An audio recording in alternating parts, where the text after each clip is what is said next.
Hey, Natalie, you know, the speakers just keep coming and coming and coming here at this Illinois Democrat breakfast rally. Right after Mayor Brandon Johnson, the folks here were treated to a surprise visit from U.S. Transportation Secretary Pete Buttigieg, who talked about his connections to Chicago. It's the first big city he ever went to growing up in South Bend, Indiana.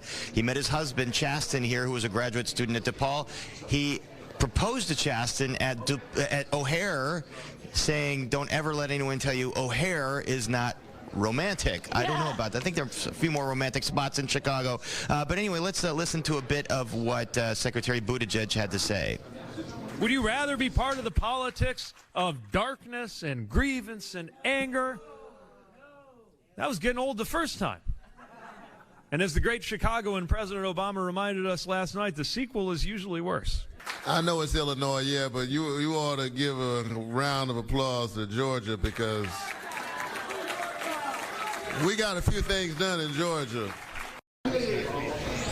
So we talked about that steady stream of speakers. That last gentleman you saw is none other than Reverend Senator Raphael Warnock from Georgia, who gave a very well-received speech at the DNC. Buttigieg perhaps previewing what he's going to say on the DNC stage tonight. You know, it's really interesting. I was looking at Mayor Johnson's schedule. He's speaking at about 4 of these breakfasts back to back to back to back. It helps that the hotels are kind of in a row here on Wacker Drive, so he pops into one, goes into the other. I think that's true of all of these speakers. And we know that Governor Pritzker threw a big party last night that a lot of these folks at this breakfast was at. It went till 2 or something in the morning. I left at about 1:30. John Legend performed.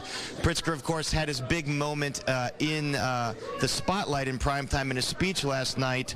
It was well received, although not by everybody. We received a statement this morning from folks who were not a fan of it, and that is Illinois Republicans. And Illinois Republican Senate Leader John Curran sent a statement saying, quote, Pritzker says he supports policies for working people while overseeing the state with the second highest unemployment rate in the nation. So Republicans using the opportunity to go after Pritzker on some things. He went on to say it's time for Governor Pritzker to take a break from his national campaigning and focus on the job he was elected to do.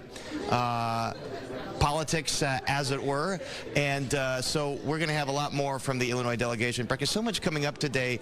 House Speaker Nancy Pelosi is going to be in conversation at the University Club with David Axelrod. We're going to learn more about this push to get Joe Biden out of the race, which reportedly Nancy Pelosi was at the center of. We're going to go watch that. We'll have a full recap of that and all the day's events from multiple venues in Chicago, ending with the United Center later tonight. Natalie, it just keeps going and going and going. One more day of this after today, and it's the political Super Bowl, really. It certainly is here in Chicago. I think a lot of people are going to be interested in what former Speaker Pelosi has to say on that topic. Absolutely.